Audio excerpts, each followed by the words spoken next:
Hello everyone, कैसे हैं आप लोग। आई होप आप लोग अच्छे होंगे और सेफ होंगे। जैसे कि अभी हमारा डिप्लोमा का एग्ज़ाम कंप्लीट हो चुका है, ठीक है। तो बहुत लोग ये सोच रहे हैं कि हम डिप्लोमा से डिग्री में स्विच करें या फिर डिप्लोमा को ही कंटिन्यू करके जो हमारा कंप्लीट हुआ है डिप्लोमा उसी के बेस पे हम तैयारी करें। तो इसी टॉपिक पे मैं आप लोगों से कुछ 2-3 मिनट का समय लूँगा और इस टॉपिक को आपको ट्राई करूँगा कि आपको क्लियर हो जाए, ठीक है। देखिए, जो लोग अभी बेटा डिप्लोमा कर चुके हैं, जिनका फाइनल एग्ज़ाम्स हो चुका है डिप्लोमा का, वो लोग के पास अगर फाइनेंशियल इश्यूज़ हैं या फिर अगर आप सोच रहे हैं कि अगर डिप्लोमा बेसिस पे कोई हमारे पास जॉब हो जाए, अच्छा किसी एग्ज़ाम की तैयारी कर पाएँ, तो हम फिर डिग्री बाद में कर लेंगे। बहुत सारे क्वेश्चन है मन में। तो ये मैं यही बताना चाहूँगा कि जिनका डिप्लोमा हो चुका है वो आँख बंद कीजिए और आप अपना जो आपका तैयारी है डिफरेंट डिफरेंट जेईई एग्ज़ाम्स के उसमें आप लग जाइए, ठीक है।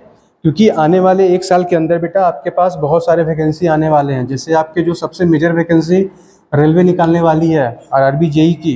फिर आप एसएससी जेईई की हर साल बेटा वैकेंसी आती है। आपके जो स्टेट जेईई की वैकेंसी आती है बेटा, जैसे अभी आपके झारखंड में जेईई की फॉर्म निकली हुई हैं। जिन लोगों का कंप्लीट हो चुका है डिप्लोमा, आप बेटा ये फॉर्म भर दीजिए और तैयारी करके अच्छे से एग्ज़ाम दीजिए। फिर बेटा जो आपकी सबसे बड़ी कंपनी इलेक्ट्रिकल की मानी जाती है वो है आपकी पावर ग्रिड, ठीक है। तो बेटा इसमें हर साल जितने भी रीजन्स हैं, northern region, eastern region, north eastern region, बेटा हर रीजन्स में आपके पास डिप्लोमा ट्रेनिंग इंजीनियर की वैकेंसी आती है बेटा हर साल, ठीक है।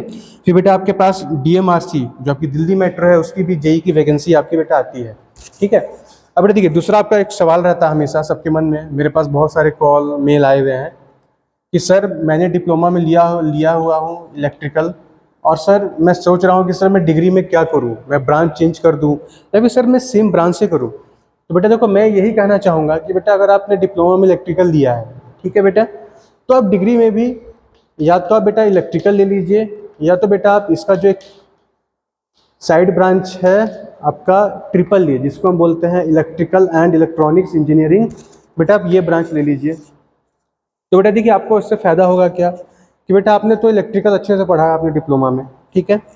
तो बेटा उसमें होता क्या है कि आपने जो चीज़ें डिप्लोमा में पढ़ी हैं वही सेम चीज़ें आपको डिग्री में भी पढ़नी है। ऐसा नहीं है बेटा कि आपने यहाँ पावर सिस्टम मशीन या फिर कंट्रोल सिस्टम में आपने कुछ अलग पढ़ा है और आपके डिग्री में कुछ अलग पढ़ना है। तो उससे क्या होगा कि आपके पास बर्डन होंगे नहीं सेमेस्टर्स क्लियर करने के लिए। तो आप सेकेंडरी आप क्या कर सकते हैं कि आप किसी भी एक लैंग्वेज को पकड़ के उसकी तैयारी कर लीजिए। जिनको सॉफ्टवेयर में या फिर जिनको सीएस का लेने का एक सपना था कि मैं एक सॉफ्टवेयर इंजीनियर बनूंगा, जिन्होंने गलती से डिप्लोमा में इलेक्ट्रिकल ले लिया, तो बेटा आप क्या कीजिए कि आप ब्रांच लीजिए ये, ताकि आपको सेमेस्टर क्लियर करना आसान हो। और साथ में आप 6 मंथ्स का और 1 ईयर का बेटा बहुत सारे आपके पास प्रोग्राम आते रहते हैं, जैसे C++, जावा, पाइथन। जो भी आपको कोडिंग में इंटरेस्टेड है, जो अभी अभी लाइमलाइट में चला हुआ है, ट्रेंडिंग में चला हुआ है, आपको किसी एक लैंग्वेज को आप पकड़िए और उसकी आप तैयारी कर लीजिए। तो उससे आपको क्या होगा कि आपने तो कोर पढ़ा ही है, ठीक है, साथ में आप एक सॉफ्टवेयर के लिए भी अपने आप को खुद का तैयार कर लोगे, आपके पास ऑप्शंस बढ़ जाएंगे, ठीक है। तो अब मान लीजिए अगर आप डिग्री कंप्लीट कर लेते हैं, ठीक है बेटा, तो उससे क्या होगा कि आपने ऑलरेडी कोडिंग यहाँ पे सीखा हुआ है और साथ में आपने इलेक्ट्रिकल से डिग्री आपने कंप्लीट किया है बेटा, तो आपके पास बहुत सारे ऑप्शन फिर से खुल जाएंगे। जैसे आपका गेट एग्ज़ाम जो कि one of the toughest exam है आपके इंजीनियरिंग सेक्टर का। दूसरा आपका बेटा हो गया ईएसई, इंजीनियरिंग सर्विसेज एग्जामिनेशन, जिसको पहले हम बोला करते थे आईईएस, इंडियन इंजीनियरिंग सर्विसेज, ठीक है बेटा। उसके बाद डिग्री कंप्लीट करने के बेटा आप बैंक की ओर भी आप मतलब हो सकते, बैंक पे भी आप जा सकते हैं, एसएससी की तरफ भी आप जा सकते हैं, कोई इशू नहीं है। मतलब आपके पास ठीक है, डिग्री करने के बाद ये तो आपके पास ऑप्शन थे ही बेटा पहले से। ये जो आपने ऑप्शन देख रहे हैं ये तो आपके पास थे ही पहले से, ये भी आपके पास ऑप्शन बन जाएंगे। और साथ में आप अगर 1 साल या 6 महीने का कोई एक लैंग्वेज सीख लेते हैं बेटा, तो आपके पास सॉफ्टवेयर इंजीनियर बनने का भी आपके पास एक ऑप्शन बन जाएगा, ठीक है।